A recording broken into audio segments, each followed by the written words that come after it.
While Luo Chong plays the role of a doting father, correcting his children's pinyin, his empire expands with terrifying efficiency. The total Hanization of the Tang tribe unfolds like a perfectly executed overture, a symphony of land distribution and sugar-coated bullets that has the common folk cheering for their new masters. But the real bombshell drops from the frozen north. A letter arrives from Yu Yi, the wild horse Luo Chong unleashed. The man hasn't just been surviving. He's built a 30,000-strong settlement, discovered a copper mine, domesticated yaks, and is basically running a proto-state. In a masterful display of political jujitsu, Yu Yi flexes his power while simultaneously begging for a leash, requesting a Han army he cannot command to prove his unwavering loyalty. Luo Chong, observing this game from the stratosphere, sees the gambit for what it is. He grants every request, not just to reward loyalty, but to transform this northern force into a weapon and a labor pool for his grand ambitions.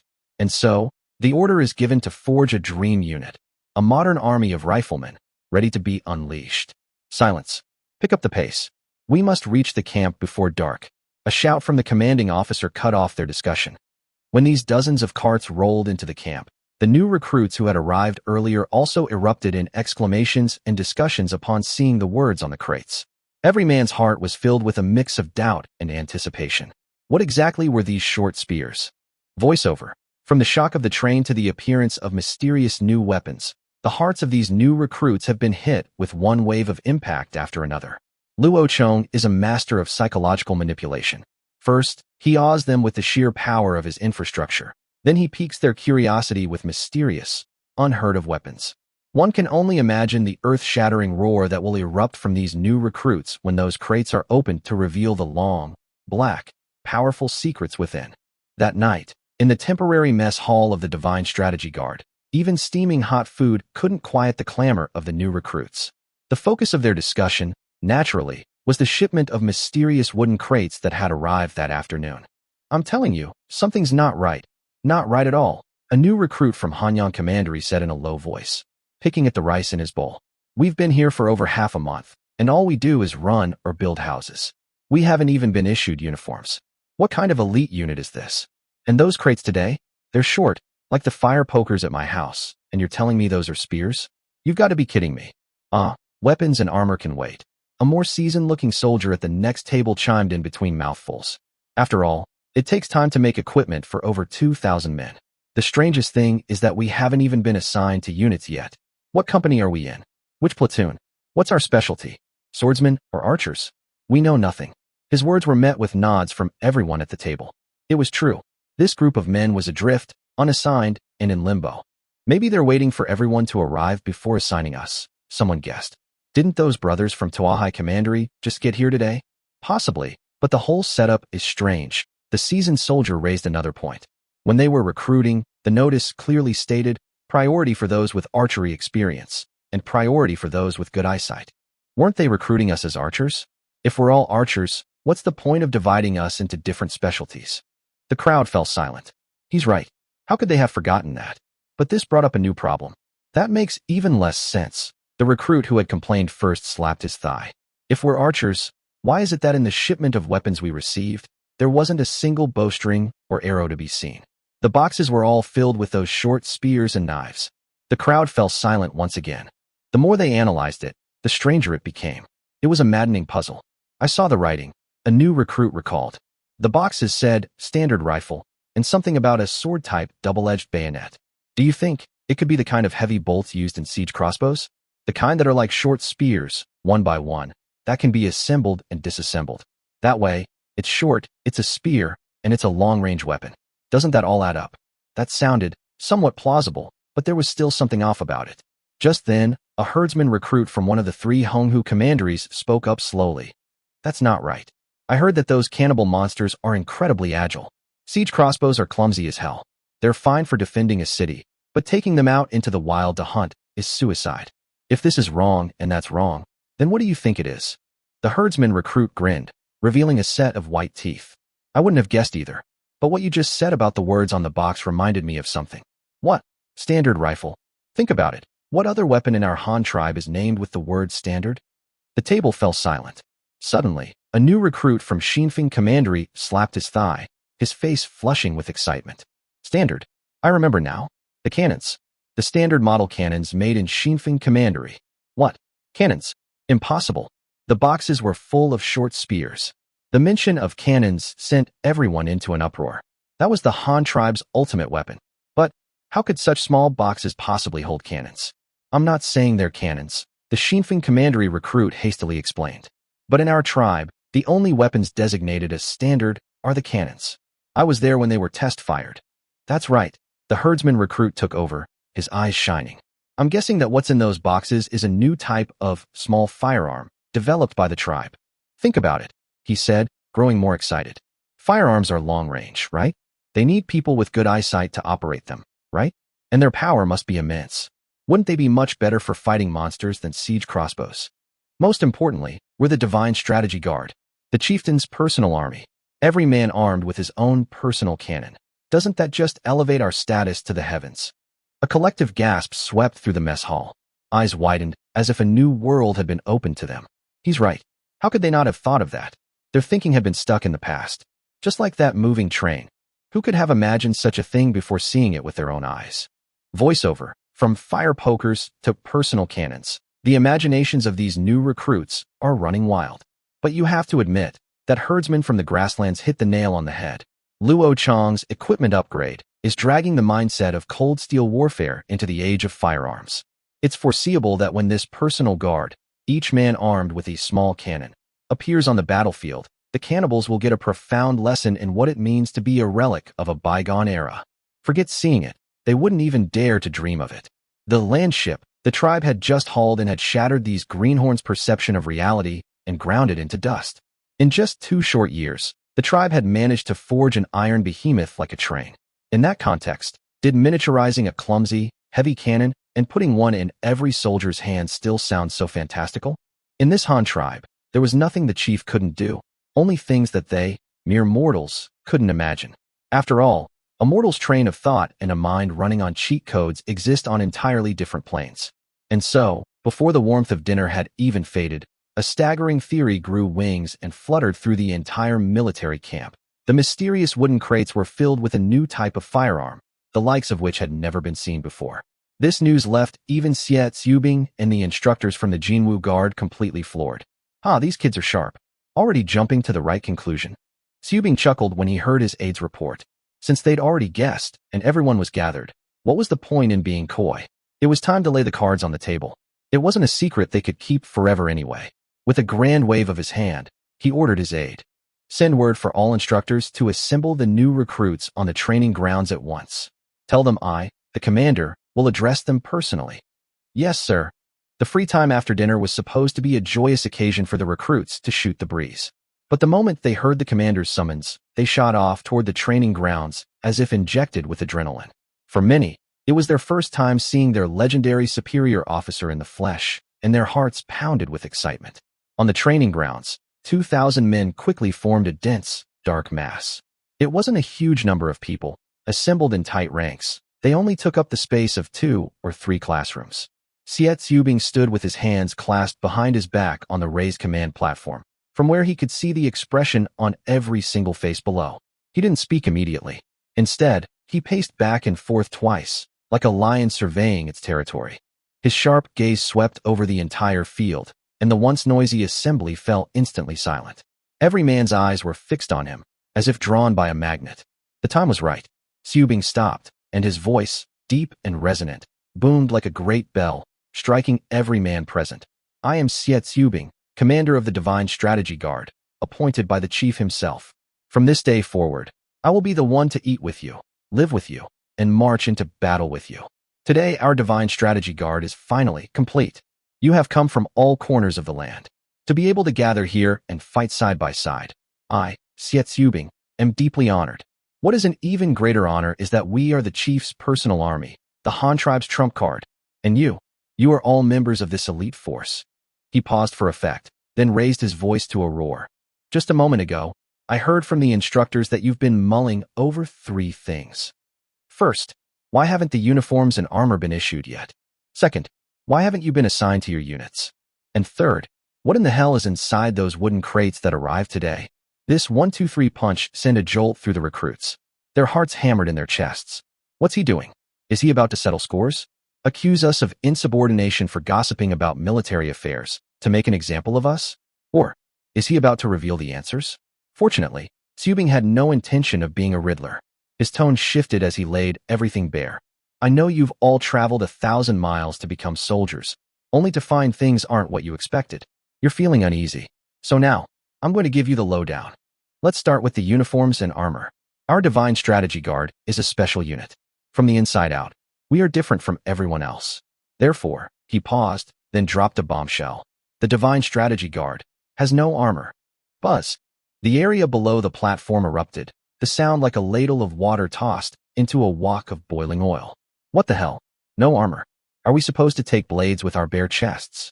And the uniforms are green? Pine green. My God, if we stand in a forest with that color, the enemy won't even be able to find us. How is that supposed to be intimidating? No armor and green uniforms. Now I'm really curious what our weapons are. It can't be that we're each getting a fire poker, right? Chill. Keep your voice down. This must be the chief's decision. The chief is a divine figure. He must have his reasons. We're his personal army. He wouldn't send us to our deaths, would he? That's true. Clang. The deafening sound of a gong forcibly silenced all discussion. Silence, an instructor roared. Subing waited for the crowd to settle before continuing. Quiet. Let me finish. Having no armor does not mean the chief is sending us to die. It's because our way of fighting is complete ly, different from any other army. Next, your units. We won't be using the old designations of banners and squads. We will have squads, platoons, companies, and battalions. The smallest combat unit, a squad, has 9 men. This, too, is to accommodate our new combat style. Tomorrow, after your uniforms are issued, I will be shuffling you into temporary training assignments. You will be introduced to 2 entirely new types of weapons. How well you train will determine what kind of soldier you become. After the first phase of assessment is complete, you will be reorganized based on your performance. Those will be your real units, your brothers in arms. And finally, Subing grinned, revealing a set of white teeth. Let's talk about what you're most interested in, your weapons. Below the stage, more than 2,000 pairs of eyes lit up, their breathing hitched. I've heard quite a few versions, you know. Some say they're oversized crossbow bolts, some say short spears or javelins. Even more interesting, someone actually guessed that they're a new type of firearm. Ha ha ha. Subing threw his head back and laughed, his voice full of power. As his laughter subsided, he leaned forward abruptly, facing the crowd below, and roared, enunciating every single word. I am here to announce that some of you guessed correctly. What's inside those crates are your weapons.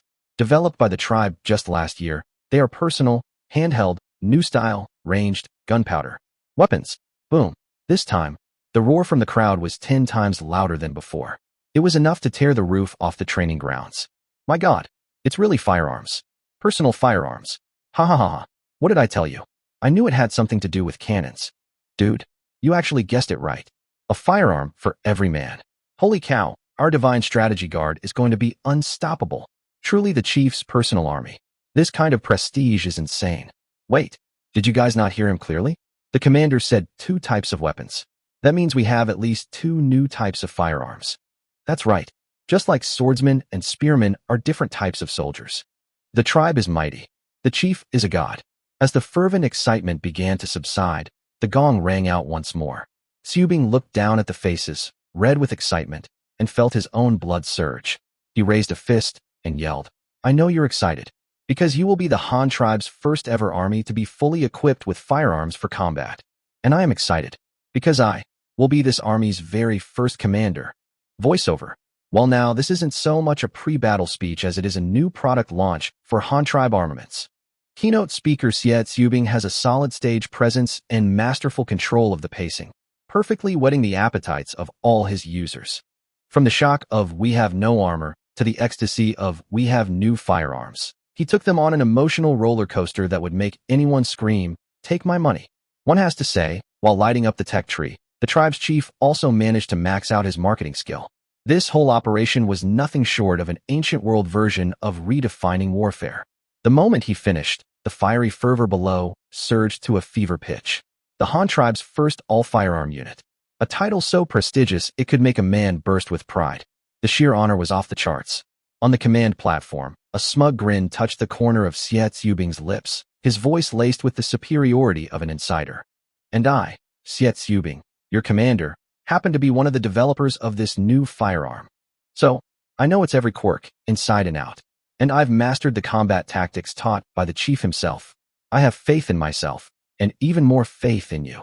I know you're all itching with curiosity, wondering what kind of multi-headed, six-armed monster this new toy is. Come now. Today, I'll give you a little peek behind the curtain, straight from the developer himself. He cleared his throat, like a traveling medicine man about to hawk a divine elixir. The principle behind this new treasure is the same as our nation-protecting divine weapon, the cannon. You could say they share a common ancestor.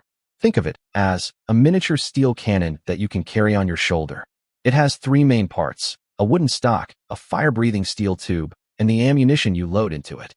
I don't know if you've ever seen a cannon fire, but it's a ground-shaking spectacle. Our device, however, is different. A cannon uses black powder to launch a giant iron ball, smashing people and city walls. But our new firearm, he smiled mysteriously. You can call it a gun. This weapon is only about a meter long. Empty, it weighs just over 8 Gene. Loaded with ammunition and fitted with a bayonet, it's a hair over 10 Gene. It's light. It's agile. The chief named it Chong, a gun, not to be confused with the spears you're used to. Don't be fooled by its small size. Its range is immense, capable of hitting targets over 1,000 meters away. Within 600 meters, it can hit whatever you aim at and prove lethal. 300 meters is its optimal range for unleashing its full power. Now you understand why we were so damned strict about your eyesight during recruitment, right? The recruits below drew a collective sharp breath, their minds reeling with the implications. 600 meters. What did that even mean? The enemy's face would be a blur, and they'd be dead before you could even see them clearly. Xubing was pleased with this effect. He paused, then dropped another bombshell. In our divine strategy guard, every man will have a gun. And these guns, depending on the ammunition you load, are divided into two major schools of thought. One is the rifle. It fires a small, pointed, small-caliber bullet, and it's all about one thing: precision, taking out an enemy general from 1,000 paces. The other is the shotgun. It fires a spray of steel pellets, and it's all about one thing: brute force. At close range, it will annihilate anything in its path, be it god or demon. Correspondingly, our troops will be divided into two types. One will be sharpshooters, who operate from a distance to pick off key targets. The other will be assault soldiers, who lead the charge and clear the field. You can all start thinking about which you prefer. Do you want to play with precision, or do you want to play with area of effect? Because starting tomorrow, you'll get your hands on these guns. This will determine your future role and your primary tool of the trade. So thinking about it early won't hurt. All right, that's all I have to say. Now, I want you all to rein in that excitement and prepare for the hellish training that awaits. Don't be afraid that you won't be able to learn. You are all the cream of the crop, the chosen few, with good eyesight and a foundation in archery. Using this weapon is practically a gift from the gods. This gun, it's simple to operate, and its power is immense. How immense? He held up one finger. Our shotgun, within 50 meters, can take down a forest bison the size of a small hill with a single shot. And our rifle, from hundreds of meters away, can pierce right through the fine steel armor that we forge ourselves. In short, what you will hold in your hands is a divine weapon. I don't care if it's the cannibal's totem warriors or giant, hairy monsters. In front of the muzzle of your gun, they are all nothing but fodder. Tomorrow, the chief himself will come to see you, bringing your new uniforms, new equipment, and mountains of ammunition. And he himself will personally demonstrate for you how this gun is meant to be used. I guarantee you, as long as you aren't a complete idiot, you will learn how to use it within a day. The rest is just training until you drop. All right, I've said my piece. Instructors, take your men back to rest. Under the night sky, the new recruits' barracks buzzed with discussion like a pot of boiling water. The word gun took on 1,000 fantastic shapes in each man's mind. Everyone was counting the hours, eagerly awaiting the dawn. New uniforms, new weapons, new comrades, and a stronger self. Meanwhile, dozens of miles away in Hanyang City, the lights burned bright. Luo Chang's personal guards, holding brilliant carbide lamps, moved like a colony of diligent ants, loading mountains of supplies onto large carts. Brand new, pine green uniforms, cowhide military boots, cotton quilts, steel helmets, and crate after crate of incredibly precious ammunition, fresh from the armory. Elsewhere, others were meticulously inspecting the horses and carts, ensuring everything was in perfect order. Luo Chong was the heart of the entire tribe. His safety was paramount. And in Luo Chang's home, the heart of the tribe himself, dressed in pajamas, was personally carrying 2 bowls of steaming white fungus and lotus seed soup to visit Xiao Dai and Zhang Ying, who were both near their due dates. They were both due in less than 10 days. Fortunately, the trip to the military camp wasn't far. He could be back the same day if he hurried, or within 2 days at the most. He would absolutely not miss the birth of his children. After carefully arranging matters at home, Luo Cheng finally went to bed with a peaceful mind. The next day, at 5 in the morning, before the sky had fully brightened, he rose silently. After having breakfast served by a maid, he joined his personal guard, who were fully prepared and waiting outside. The massive convoy, in the faint light of dawn, set off majestically towards the military camp in the mountains behind the city. An hour later, the convoy arrived at the camp. It was just past 6 o'clock, but the camp was already a whirlwind of activity. The new recruits, led by their instructors, had completed their morning run, tidied their barracks, and wolfed down their breakfast. When they saw the familiar banner signifying the chief's personal arrival, every man's eyes were glued to it. But now was not the time for excitement. Xie Zubing was already waiting at the gate. He fell into step beside Luo Cheng, efficiently directing the instructors. Some of you, take the new recruits to get their uniforms and change. The rest of you, carefully move that ammunition into the warehouse. Luo Cheng followed Zubing into the Divine Strategy Guard's command tent. Inside, Luo Cheng sat down in the main seat without ceremony and got straight to the point. How are the men? Confident you can whip them into shape. Zubing grinned, his face full of pride. Chief, the soldiers you've recruited this time are as sharp as they come. The weapons had just arrived yesterday, the crates weren't even open, and someone had already guessed they were new firearms. When I heard that, I gave them the full story and told them you'd be here personally today to give them their first lesson. Oh, Luo Chang's interest was piqued. And what about your plan? According to your training schedule, can they be ready for the battlefield before winter? Zubing thumped his chest and declared with absolute certainty. Rest assured, Chief. These boys have a great foundation. I'm confident. Voiceover, a launch event and hands-on demo for a generation-defining weapon, personally presented by the tribe's supreme leader, hosted by its ace commander, and targeted at 2,000 newly minted chosen ones, is about to begin. From the PowerPoint presentation to the hands-on with the actual device, this was 5-star service. You could predict that when the new recruits got their hands on their first gun, the scene would be just like a modern person getting the latest smartphone. They'd be utterly speechless, capable of nothing more than a breathless, "Holy shit, this is awesome." Rest assured, Chief. Xie Zubing slapped his chest, his face brimming with confidence. These greenhorns have sharp eyes and a solid foundation in archery. Our guns operate on a similar principle. It's all about sight alignment. Aiming is even simpler than with a crossbow. I'm not exaggerating when I say that even a child who's never touched a bow could get the hang of it after watching a couple of times. Forging this bunch into an elite force will be a piece of cake. He wasn't just bragging. While he hadn't personally turned a single screw in the gun's development, he had followed the entire process, from the principles of its ammunition to the final test firing. He knew the weapon's character better than anyone. Simple, brutal, effective. As long as you had a functioning brain, you could learn to use it. Luo Cheng nodded with satisfaction, his expression turning serious. The Divine Strategy Guard is our Han tribe's first all-firearm unit. It's experimental, but more importantly, it is the seed of our firearm forces. In the future, when we expand the army, we will draw leaders from this unit. He held up a finger, gesturing as he spoke. I want every man who comes out of here to be capable of leading a squad. If one of them can command 5 others, these 2,000 men can become the seed for an army of 10,000. Do you understand what I mean? Hearing this, Zubing's hair practically stood on end with excitement. 2,000 firearms were already a game-changer in this era, but expanding to 10,000. My God, the prospect was almost too glorious to comprehend. And he, as the founding father of this invincible army, his future achievements, he couldn't suppress a grin. Rest assured, Chief. I guarantee I will complete the mission. He shot up from his seat, dropping to one knee in a crisp, formal salute. Rise. Luo Cheng waved his hand, motioning for him to sit. When you're training the men, don't be afraid to use up ammunition. Good shooters are fed with bullets. He held up 2 fingers. For the first phase, your quota is 2 worn-out rifles per man. The shotguns are sturdier. Use them as much as you want. Ammunition will be in plentiful supply. The second phase will focus on tactics, but live fire training can't fall behind. The quota is still 2 rifles per man. However, this batch of guns will have to last until you deploy, so you'll need to manage the wear and tear.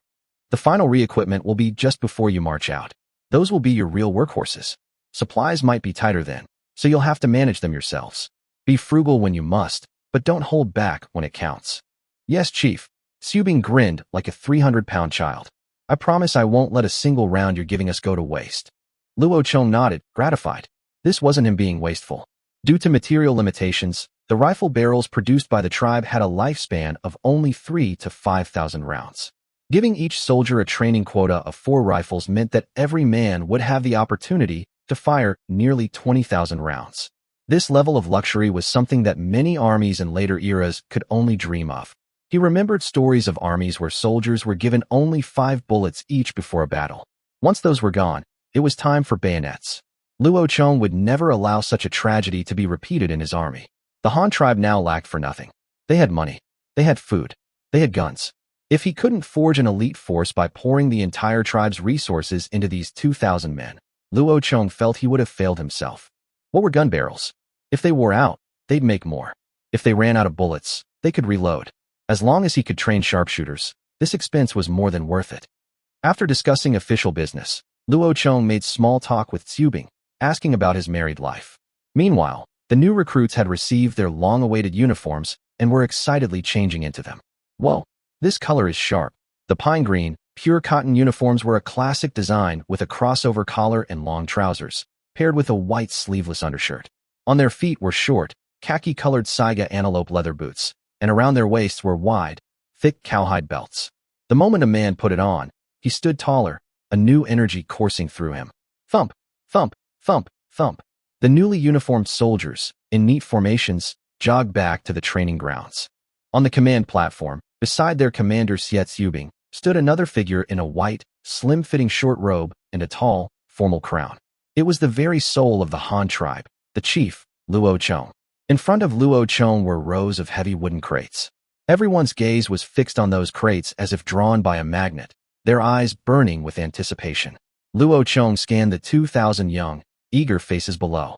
Once everyone was in position, he took a step forward, his voice booming like a great bell. Sons of the Han tribe, today, you have gathered here to become soldiers of glory. Tell me, what is your purpose? To protect the tribe, to protect the chief, to slay our enemies and earn glory, to build a legacy. Below the stage, the plants that Subing had arranged beforehand immediately began to roar at the top of their lungs. The surrounding recruits, hearing this, were swept up in the fervor and began to shout as well. Protect the tribe, protect the chief, slay our enemies and earn glory, build a legacy. The sound was a tidal wave, echoing through the mountains and fields. Luo Chong raised his hand in satisfaction, and the entire field fell instantly silent. Very good. You are my personal army. When the tribe is threatened, when our people are bullied, you will be the ones to step forward. Now, the cannibals of the north are stirring, and tens of thousands of our brethren are in mortal danger. How can we stand by and do nothing? Today, I, Luo Chong, together with you, officially formed the Divine Strategy Guard. Our objective, to reinforce the north and annihilate the cannibals. His tone shifted, his voice turning sharp as he asked. The cannibals disregard all morality. They feast on their own kind. They are not worthy of being called human. Tell me, when you encounter such an enemy, what should you do? Kill them all. A thunderous roar erupted from the ranks without any prompting. On the platform, both Luo Chong and Subing were taken aback. Hey, that kid wasn't one of the arranged plants. He was a spontaneous, passionate youth. Luo Chong reacted instantly. Far from being annoyed, he threw his head back and laughed. Ha ha ha. Good. Well said. A true son of my Han tribe. However, his tone shifted again, a cunning glint in his eye. To kill all of these beasts would be, perhaps, a bit of a waste. Voiceover. When it comes to the art of PUA. Pre-battle mobilization. Chief Luo Chong is an absolute master. First, he paints a grand picture, army expansion, glorious achievements. Then he offers tangible benefits, unlimited ammunition. And finally, he establishes a common enemy to foster a spirit of shared hatred. With this combo, it's not just the greenhorns. Even old veterans would be howling and charging forward. As for that last line, a bit of a waste. I have a feeling the fate of these cannibals might be a lot more interesting than a simple death. Men, Luo Chong's voice rose again, laced with a playful tone. Our Han tribe is a vast enterprise, and we are short on manpower for construction everywhere. These cannibals, though they are beasts, have hands and feet, and they are strong. If even oxen and horses can pull carts, why can't they? A smile that could only be described as devilish spread across his lips. Your mission on this northern campaign is simple. Rescue our people and slaughter those giant monsters the cannibals rely upon. As for the remaining two-legged beasts, while ensuring your own safety, capture as many as you can and bring them back to me. Let them die? No, that would be letting them off far too easily. They will become lifelong slaves to the Han tribe. In the mines, in the riverbeds, they will wash away the sins they have committed with a lifetime of hard labor. And as for you, his eyes burned as they swept over every man. When you return victorious, there will be titles, land, manors, and bounties. I, Luo Chong, will hold nothing back. His words sent a ripple of discussion through the ranks. Capturing prisoners to earn military merit, that was an excellent opportunity. It was what they had all come for. But were the cannibals' nigh invulnerable giant monsters really that easy to kill? Doubt began to creep into their hearts. Luo Chong seemed to see right through them, and he was here to crush those doubts. I know many of you have never seen those things, but you've surely heard how formidable they are. Let me tell you, they are nothing but paper tigers.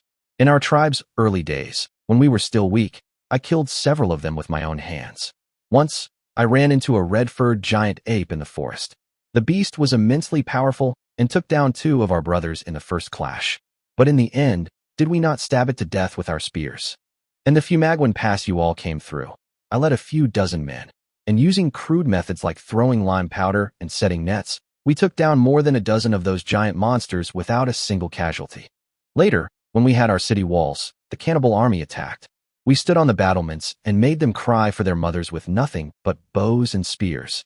He jabbed a finger towards the new recruits below, his voice like thunder. And you are the Han tribe's first army to be fully equipped with firearms. An enemy I could defeat with bows and spears. There is no reason you should fail. I know you're still not convinced, but that changes today. I will let you see with your own eyes just what a terrifying weapon a gun truly is. He whirled around and roared at his personal guard. Open the crates. Yes, sir. Several guards immediately rushed forward, crowbars and daggers in hand. Thwack, crack, thump. With a series of splintering sounds, the lids of a dozen wooden crates were pried open. The next second, as sunlight poured in, the contents of the crates were revealed, and the sight was blinding. Rows of brand new firearms, gleaming with the cold light of steel, lay nestled within.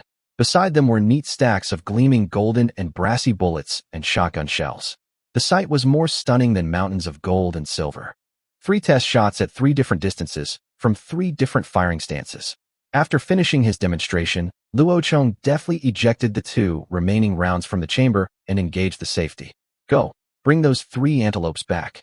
Let the soldiers inspect the wounds, he ordered casually. Yes, sir. Several guards sprinted up the hillside and quickly returned with the 3 bloody antelope carcasses, carrying them on bamboo poles and parading them slowly before the ranks. Look closely. From 500 meters, it will punch right through iron armor. The recruits craned their necks, their eyes practically popping out of their sockets. Those were the very antelopes they had watched being fitted with armor. They had been alive and kicking just moments ago, and now, on the front of the armor, a bullet hole the width of a finger was clearly visible, blood still welling from the wound. On the far side of the antelope, the bullet's immense kinetic energy had ripped open a bloody cavity the size of a bowl. My God, that's brutal. If that hit a person, if we each have one of these, what is there to fear? We'll be unstoppable. Just as the men were buzzing with excitement, Luo Chong spoke again from the platform. Soldiers, the rifle is not just for long-range shooting. It's for close combat too. He drew a glittering bayonet from beneath the barrel and, with a sharp click, attached it firmly to the muzzle. See this? With the bayonet attached, it becomes an unstoppable spear. When you're out of bullets, use this to pierce the enemy's heart. Kill. He roared as he thrust the rifle forward in a standard lunging motion. The cold glint of the bayonet's tip sent a shiver down everyone's spine. So that's how it works. I thought we'd have to hold a gun in one hand and a sword in the other. Genius. This design is absolutely genius. It's perfect for both long and short range. We're unbeatable. Luo Chong held up a hand to quiet the crowd, then set down the rifle and picked up a more rugged-looking weapon. Next, allow me to introduce you to another devastating weapon, the shotgun. As he spoke, he slung a bandolier heavy with thick shells over his shoulder, strode down from the command platform, and stood directly before the new recruits for a close-up demonstration. This one, you can call a scattergun. As the name implies, it doesn't fire a single bullet, but a whole spray. He took a shell from the bandolier and held it in his palm. Look, this single round is packed with 6 lead pellets the size of soybeans. One shot from this is like having 6 bows fire at you at the same time, and its power is far greater than the sum of its parts. Let me put it this way, he said, looking at the men. You are all skilled archers. You should know that if an arrow hits a person or an animal, as long as it doesn't strike a vital spot, they won't die right away. They can still run, correct? But, he clenched his fist tightly, this shotgun is different. It has only one purpose, to knock the target down with a single shot. I don't care if it's a man, a horse, a bull, or one of the cannibal's mountain-sized monsters. As long as it gets hit by this, I guarantee it will go down immediately. The new recruits standing near Luo Chong listened, their eyes gleaming, practically drooling with anticipation. Gods above, that rifle was already a weapon to make the heavens weep. But this shotgun, it turned out, was the true harbinger of death. If the rifle was for singling out specific targets, then this weapon was for clearing the field. No matter how large the enemy, no matter how tough their defenses, one shot, and they were finished. What kind of monstrous power was this? However, just as the new recruits were fantasizing about mowing down armies with this new weapon, Luo Chong's tone shifted, and he threw a bucket of cold water on their dreams. Of course, such immense power comes at a price. This weapon's range is rather short. The demonstration was over, and confidence had been forged. The main purpose of Luo Chong's trip had been a resounding success. Next came the tedious but crucial work of organizing the units. With a wave of Xie Zubing's hand, his adjutants immediately produced their rosters and began to reshuffle the new recruits. Old village and regional ties were broken, and new squads were formed. Luo Chong's instructions were clear. In every 9-man squad, there had to be fishermen from Tohai Prefecture, herdsmen from the grasslands, and the remaining spots were to be filled evenly by men from the 8 prefectures of Hanyang. The purpose was to break down old loyalties and foster a new, unified identity. These men, from all corners of the land, would eat from the same pot and fight for their lives in the same trench.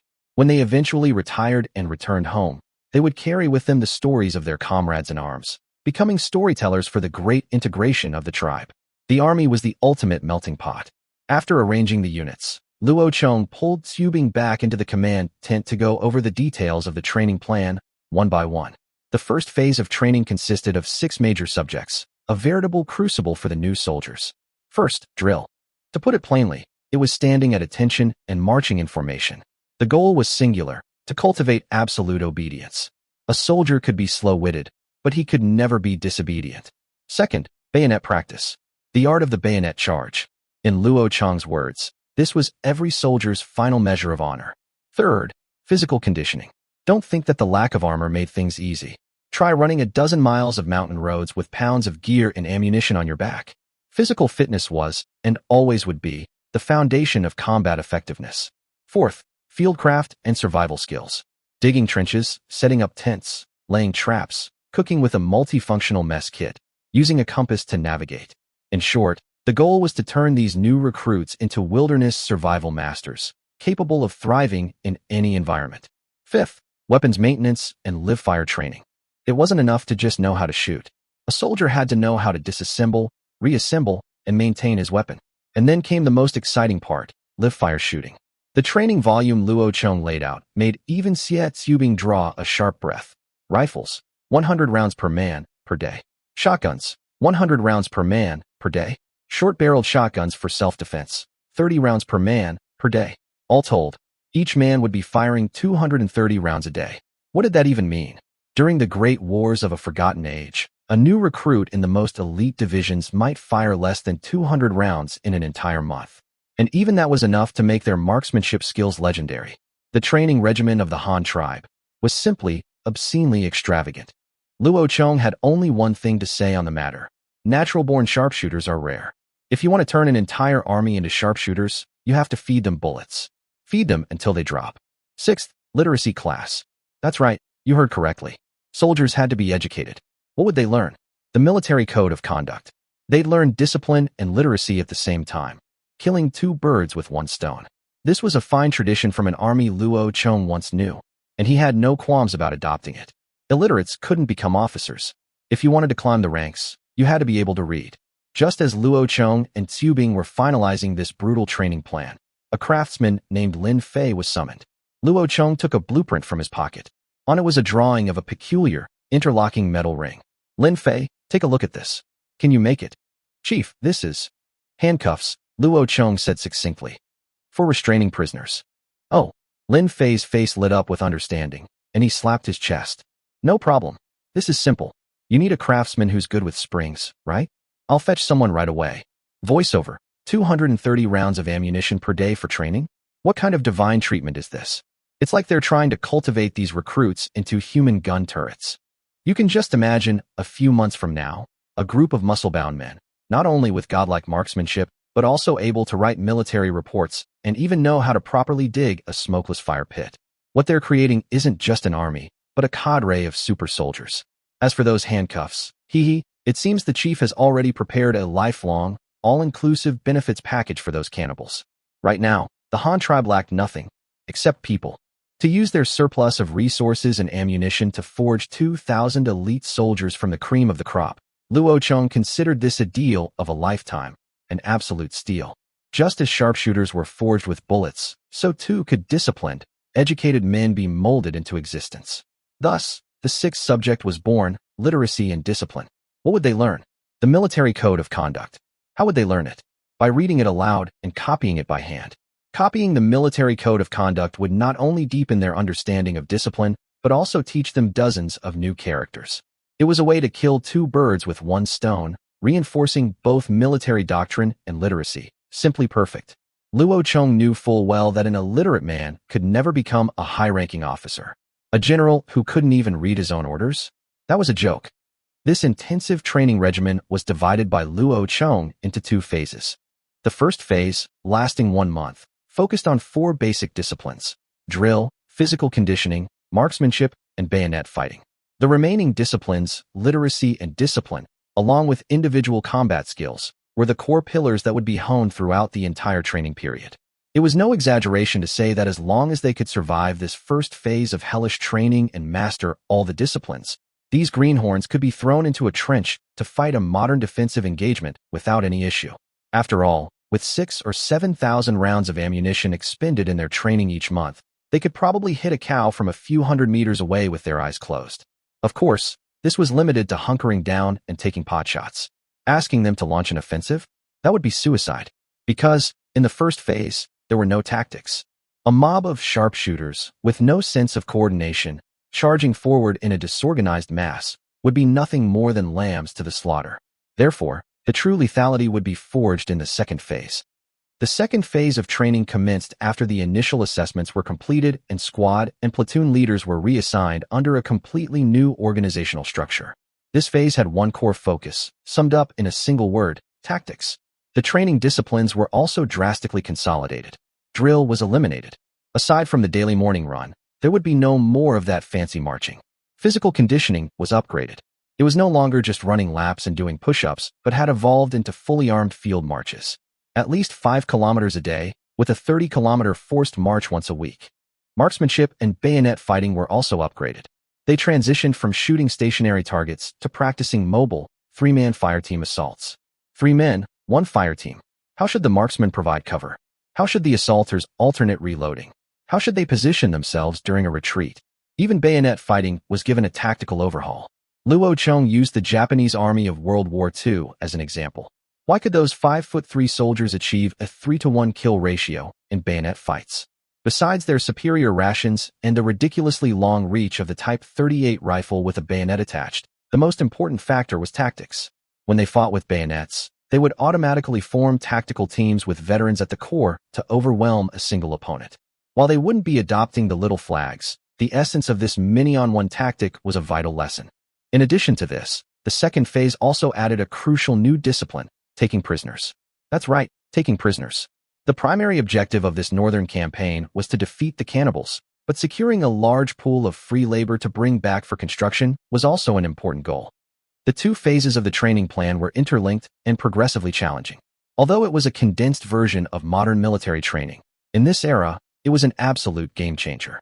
After meticulously finalizing all the details with Xiu Bing, Luo Chong left the military camp. However, he did not go home.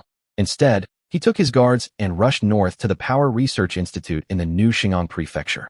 The institute was, as always, a hive of activity. 2 brand-new train locomotives were slowly taking shape on the assembly line, and various specialized research teams were hard at work in their respective sections. The person in charge, Lin Fei, saw Luo Chong and immediately trotted over to greet him. "Chief, everything is proceeding smoothly. Do you have any new instructions this time?" Luo Chong glanced at him, pulled a blueprint from his coat, and said lightly, "As a matter of fact, I do. Go and find me 1 or 2 of the craftsmen who worked on the rifle's action. I need the ones who are skilled with springs and fine, detailed work. I want them to build something new." Huh. Lin Fei was taken aback. "Chief, another new project? What is this new treasure called?" Luo Chong looked at his curious face, a mysterious smile playing on his lips, and slowly uttered 2 words, "Handcuffs." Handcuffs. The training of the Divine Strategy Guard began to run at high speed, like a well-oiled machine.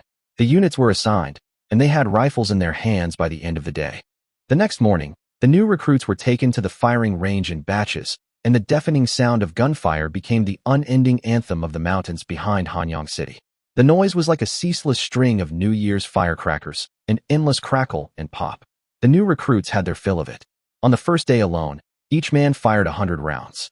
Bang, bang, bang, bang, bang. Another volley, and the last platoon of soldiers emptied their rifles. Amidst the roars of the instructor, they expertly worked the bolts, retrieved fresh stripper clips from their pouches, and with a sharp click, seated them in the rifle's guides. A firm press of the thumb, and 5 gleaming brass cartridges slid obediently into the internal magazines. They slammed the bolts forward, chambering around, and raised their rifles again, the entire sequence a single, fluid motion. All units. Prone position. 200-meter silhouette target. 5 rounds. Fire at will. Begin.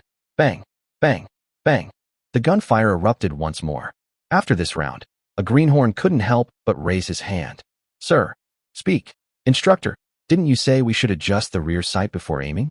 "I tried adjusting it, but it made my shots go wide." "You goddamn idiot." The instructor flew into a rage, rushing over and planting 2 swift kicks on the recruit's backside. "Who the hell told you to adjust that rear sight? Were my words just wind to you?" After the kicking, he pointed at the rear sight on the rifle and cursed. "Are you blind?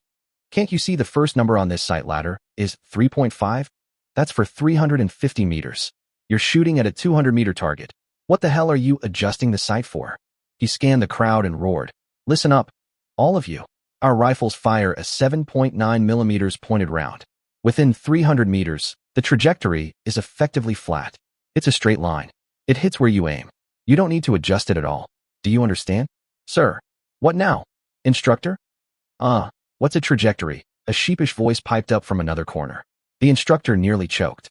Trajectory is the path the bullet takes after it's fired. Have you ever shot an arrow? When an arrow flies, it drops, doesn't it? To shoot farther, you have to aim higher, correct? The men nodded like chickens pecking at grain. A bullet is different. It has power. It has speed. Within 300 meters, it flies in a straight line. It doesn't drop. So for any target inside that range, you just aim straight at it. You only need to adjust the rear sight for targets beyond 300 meters. Got it in your damn heads. Understood. Instructor, I have another question. Spit it out. The bullet flies so fast. How? How do you know it doesn't drop within 300 meters? And that rear sight, is it really that accurate? A bold recruit posed a rather profound question. What? You think I'm trying to pull a fast one on you? The instructor rolled his eyes in exasperation. The recruit scratched his head sheepishly. No, just curious. Nonsense. Of course, it was figured out by firing tens, even hundreds of thousands of rounds in experiments. You think this gun was just invented on a whim? The instructor explained irritably. As for how to observe the trajectory, we use special rounds that glow when they're fired, so you can see them with your own eyes. Glowing bullets. The eyes of all the recruits lit up instantly, as if they had discovered a new continent.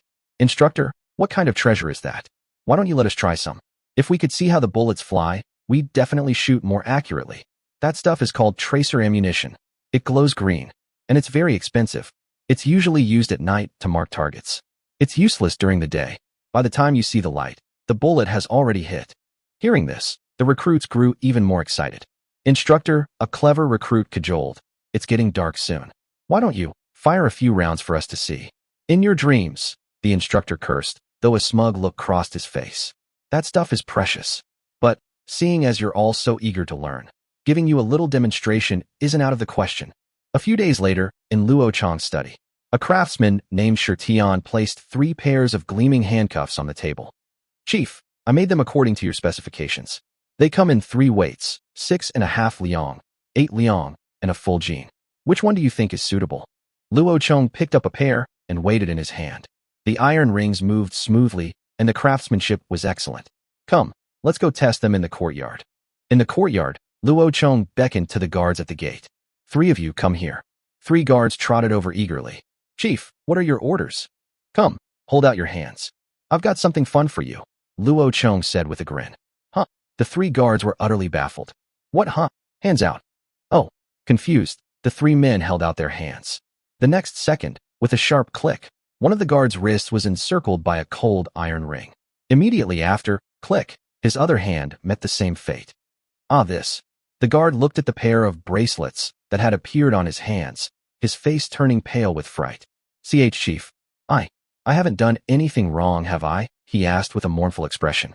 What are you thinking? Luo Chong explained irritably. These are newly made handcuffs, specifically for restraining prisoners. I just need you to test them out, see how sturdy they are. Oh. So that's what it is. You scared me to death. The guard let out a long sigh of relief and raised his cuffed hands to wipe the cold sweat from his forehead. Luo Chong rolled his eyes at him and quickly fitted the other 2 guards with the different-sized new toys. Voiceover, from tracer rounds to handcuffs. Chief Luo Chong always manages to produce some little toys that are beyond the comprehension of the era. The new recruits' curiosity is endlessly piqued, and their enthusiasm for training is at an all-time high. As for the guards who were used as guinea pigs, although they received quite a scare, they also got to experience the VIP treatment firsthand. One can only wonder what expressions the cannibals will wear when they are the ones locked in these devices. All right, 3 models, each with a different level of durability. Now, give me a performance. No tools allowed. Other than that, go wild. Use every ounce of strength you have. I want to see if you can break them. All right then. The 3 men responded, immediately bracing themselves in a horse stance, taking a deep breath, and beginning to wrestle with their new toys. HNNNNNGH. In an instant, all 3 faces flushed crimson, veins popping on their foreheads, their teeth grinding with a grating sound. The spectacle was less one of trying to break free and more of attempting to lift a mountain. Just then, with a soft click, someone had actually broken free. Chief, look, Luo Chong's eyes lit up. He moved closer to inspect, and, sure enough, it was the lightest, thinnest 6.5 liang model that had given way. However, the 2 iron rings of the handcuff were still firmly clasped around the guard's wrists. Only the chain connecting them had been snapped by sheer force. Luo Chong looked at the guard's wrists, which were already chafed raw, leaving 2 deep red welts. How does it feel? Reporting to the chief, the guard said, rubbing his wrists and giving an honest assessment. This thing. The 2 rings are tricky. The more you struggle, the tighter they get. It's just this chain, it's too thin. Feels like any strong man who works with his hands could snap it. But these rings, without tools, you'd never pull them open with just your hands. A good summary. Luo Chong nodded with satisfaction. Shirtian, unlock it for him. Yes, sir. Shirtian immediately stepped forward and unlocked the handcuffs with a key. Luo Chong then turned to the other 2 men, who were still wrestling with themselves, their faces turning the color of purple eggplants. All right, stop struggling. I can see you're not getting those open. As if granted a pardon, the 2 men instantly deflated, standing on the spot gasping for air. One of them had even rubbed the skin on his wrists raw. Shirtian, unlock theirs as well. Next, the test was escalated. Luo Chong had 2 of the men turn around and cuff their hands behind their backs. Try again. The 2 men tried, but quickly gave up. Chief, this time it's really impossible. With our hands behind our backs, we can't get any leverage at all. Unless a man has arms of iron, he'd sooner break his own wrists than get out of these. Luo Chong nodded. Then try to compress your hands. Can you slip them out? We tried. Still no good. The rings tighten automatically. The more you pull, the tighter they get. No chance. Then try this. Can you pass them under your hips and bring them to the front? The 2 men looked at each other and began to attempt this difficult maneuver. Unfortunately, their arms weren't nearly long enough for such a feat. After much twisting and turning, they failed. While Luo Chong was engrossed in his research of torture devices, momentous news arrived from his home. First, Jianing had given birth to his third child, a healthy baby boy. Luo Chong was overjoyed and named him Luo Xing, a name that signified the prosperity of the Han tribe. All of Hanyang City was abuzz. The wives and relatives of the various prefects arrived one after another with congratulatory gifts. Luo Chong placed large basins of red-dyed eggs at his front door, handing them out to everyone he saw for good fortune. The common folk also spontaneously brought gifts of cotton cloth, brown sugar, and millet. Luo Chong accepted them all graciously. On the fourth day, Xie Zubing, on his day off, also trotted over excitedly to see the baby. Luo Chong clapped him on the shoulder and began to pressure him. Get a move on. You have to get your wife pregnant before we set out on the campaign. Zubing scratched his head and chuckled sheepishly. After a brief chat, he rushed home in a hurry to make a person. Unexpectedly, good things came in pairs. On the sixth day, his first wife, Xiao Dai, also went into labor. It was another healthy baby boy. Following the traditional naming order for brothers, Luo Chong named his fourth son Luo Ji. This time, the Han tribe erupted with joy. The chief was incredible. His fertility was off the charts. And so, a second wave of gift givers began to arrive in a massive procession.